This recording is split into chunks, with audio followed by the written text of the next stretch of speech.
Hej med jer. Her er lige en helt kort præsentation af vores Masai case og hvad vi tænker blandt andet er relevant at have fokus på som indledning inden vores kundemøde med HL Mode, som vi har valgt som kunde. Vi har den her EFU-model her, og hvor at egenskaberne for den her sommerkollektion, det er, at den består af nogle lyse sommerlige farver og mønstre. Fordelene er, at farverne og mønstrene de går rigtig godt sammen til de her festlige anledninger og strandture, der kan være i forbindelse med sommeren. Og udbyttet er, at brugeren får ligesom en stilfuld og selvsikker følelse, og som ligesom pynter i den her sommergarderobe. Vi har nogle smartmål, som vi gerne vil have fokus på i forbindelse med det her møde her. Mål 1 det er ligesom, vi vil forhandle en prøveordre med HL Mode inden for 15. august med henblik på at sælge dem hele sommerkollektionen. Derudover så vil vi også gerne fastlægge en samarbejdsaftale i forhold til pris, levering, markedsføring for lanceringen af sommerkollektionen inden 12. september. Og det sidste mål, det er, at vi vil opnå undervejs i mødet delaccepter fra HL Mode på sommerkollektionen, som vi jo forsøger at sælge dem. Så inden vi går ind til det her møde her, så er der jo noget research, som vi gerne vil gøre os for at sikre, at mødet kommer til at gå bedst muligt. Så vi skal jo ligesom selvfølgelig finde ud af, hvad er det for en kunde, vi skal til det her møde med, og hvad er deres målgruppe, sådan så vi ligesom kan sælge de rette produkter til dem. Og inden da vil vi jo også gerne ligesom finde ud af, hvad har vi eventuelt af fælles kunder og bekendtskaber, som vi kan gå ind på LinkedIn og kigge nærmere til. Og så skal vi selvfølgelig også kende vores eget produkt godt og grundigt, hvis der ligesom sker noget uforudset i forbindelse med mødet, og de spørger os ind til noget andet. Og så skal vi kende vores konkurrenter, så vi kan skille os ud fra dem. Og der kan selvfølgelig også komme noget modstander og indvendinger, som vi skal være klar på. Helt kort dagsorden for mødet. Det er ikke sikkert, at alle punkterne kommer til udtryk i forbindelse med mødet her, fordi det er et opstillet rollespil. Men vi hilser på hinanden, præsentation af deltagere ved mødet, gennemgår helt kort, hvad formålet med mødet er, og så vil vi jo gerne gennemgå den her behovsafdækning for at sikre, at vi præsenterer den rette kollektion og produkter for kunden, og det medfører til den her løsning. Og så til sidst opsummere og afslutte med, at hvad er ligesom det næste skridt i forbindelse med det her eventuelle samarbejde. Og så bare sådan lige her de sidste ting, som er gode at have med, når man skal holde et godt møde sådan med det faste håndtryk og aktiv lytning, og spørge ind til alle ved mødet for at give et godt indtryk af os. Det var det. Tak.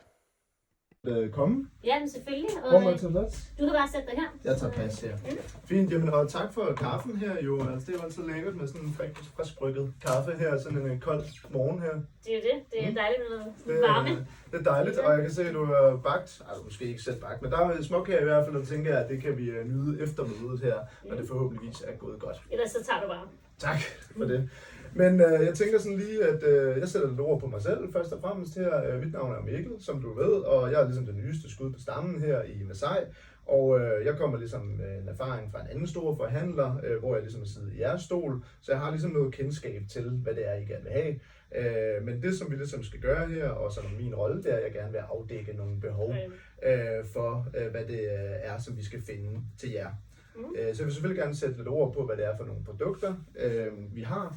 Men først og fremmest så vil jeg gerne prøve at finde ud af, hvad det er, I har brug for. Så det gør jeg gennem nogle spørgsmål her. Så først og fremmest, hvilke typer af tøj er det og stilarter, som I tidligere har haft succes med at fremhæve? Jamen, tidligere har vi haft succes med at fremhæve de her farverige blomstrede kollektioner, som matcher vores kundergruppe i Nordsjælland, som sådan både har udtrykt den her eksklusive stil, men også en mere afslappet stil. Okay. Så det jeg ligesom kan høre, det er at fornemme, det er, at vi skal finde nogle varianter, som ligesom fremhæver den her sommerhusstemning, og som ligesom kan sidde og drikke et glas rosé i. Ja, det er lige præcis, det er rigtigt. Ja, fedt. Og den her sådan mangel på trendy produkter her, hvordan har den påvirket jeres kundetilfredshed? Har I et begreb om det? Vi har ikke sådan lige noget data på sådan påvirkningen af den samlede kundetilfredshed på det her, men vi oplever, at flere kunder de giver udtryk for, at når de kommer ind i butikken, så synes de har set noget lignende fra nogle andre kollektioner. Ja. Okay. Eller trends. Ja. Så det jeg ligesom kan uddrage, det er, at vi skal finde nogle produkter, som understreger og sikrer, at kunderne synes, at de er en del af den nyeste mode. Er det korrekt forstået? Ja, det er det. Ja, super. Og hvilke konsekvenser har det haft for jeres salg, når tidligere kollektioner ikke har rakt ud til jeres kunder så? Altså hvis kunder de har desværre søgt hen mere sådan, til nogle andre konkurrenter, så vi håber på, at den her kollektion måske mere kan tiltrække de her kunder tilbage til os. Ja, selvfølgelig. Ja, for det er jo selvfølgelig lidt problematisk, at de har søgt hen til andre kunder og konkurrenter her. Så vi skal ligesom have fundet en løsning for, hvordan vi ligesom kan markedsføre den her kollektion til jer. Det kan vi også godt hjælpe jer med. Hvordan passer den her sommerkollektion her, som I har kigget lidt på, ind i jeres nuværende sortiment? Den her sommerkollektion passer super godt ind i vores sortiment. Da sommerkollektionen både skiller sig ud ved at appellere til sådan mere trendy tøjudvalg, men vi mener også, det er noget, sådan vores målgruppe vi synes rigtig godt om. Ja, godt. Okay. Så tænker jeg, at det er den kollektion, vi kommer til at gå videre med, og så udvælge nogle produkter i den. Og så kan vi altid se, om der er andet, som I kunne være interesseret i at gå videre med det senere hen. Men vi går videre med den her løsning her. Ja, det lyder super godt. Det er en aftale. Godt. Jamen det vi så vælger at gå videre med, det er jo den her sommerkollektion her, hvor jeg gerne vil præsentere den her løsning. Det er en kollektion, der fokuserer på de her lette, bæredygtige materialer og farver, som følger tidens trend. Og vi har nogle forskellige priser på den her kollektion, og vi vil gerne tage udgangspunkt i den her Creta-model, som vi kalder det. Og der er jeres indkøbspris på 363. Har I sådan en forventning til, hvad vi kan sælge kollektionen til? Ja, og det har vi selvfølgelig regnet lidt på. Vi har ikke sat en forventning til, hvad I skal sælge den til, men vi har lavet en udregning til, hvad I kunne sælge den til. Hvis I har en indkøbspris på 363 på Creta-kjolen, så kunne I sælge den til 899, og så har I en bruttoavance på cirka 60%. Og det er jo, så den er sat til den her 899 her, så der er den her psykologiske pris, så den selvfølgelig er lidt mere tiltrækkende. Men hvad nu, hvis kollektionen den ikke sælger? Altså sommermode, det kan jo være svært at forudse. Ja, og det kan jeg godt forstå, du siger, og det er en helt valid bekymring. Vi foreslår i den forbindelse, at I starter med et mindre prøveparti, og det reducerer selvfølgelig jeres risiko, hvis salget ikke går som forventet, og så kan vi hurtigt selvfølgelig ligesom skalere op og lave en større ordre, hvis det bliver nødvendigt selvfølgelig. Ikke? Og med den løsning her, der tilbyder vi stadigvæk en bruttoavance på 60%, og så har I selvfølgelig den her reducerede risiko med det her prøveparti. Er det noget, som ligesom kunne give mening, og er der nogle spørgsmål til det? Ja, jeg tænker sådan noget med, hvordan kan vi forvente, at vores første leverance vil være? Ja, det er selvfølgelig interesseret i at vide. Vi har en forventning om en første leverance her allerede i sådan midt april. Ja. Jamen det lyder super godt. Lad os starte der. Fint. Så jeg tænker, det er det, vi går videre med. Og du får selvfølgelig nogle detaljer på en mail her, som jeg sender efter mødet, hvor det kan stå mere klart. Det lyder super godt. Ja. Lad os gøre det. Vil du følge mig ud? Ja, men det er den her vej. Tak. Og tak for den.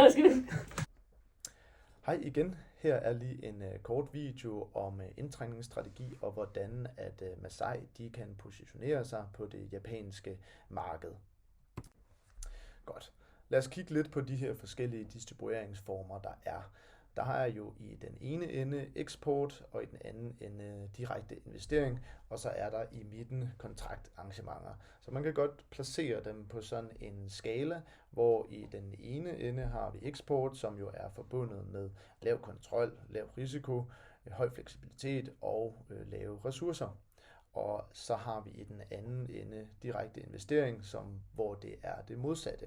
Og i midten kontraktarrangementer, som er den her franchising. Så der er selvfølgelig nogle forhold, man skal tage højde for, når man vælger den her distribueringsform.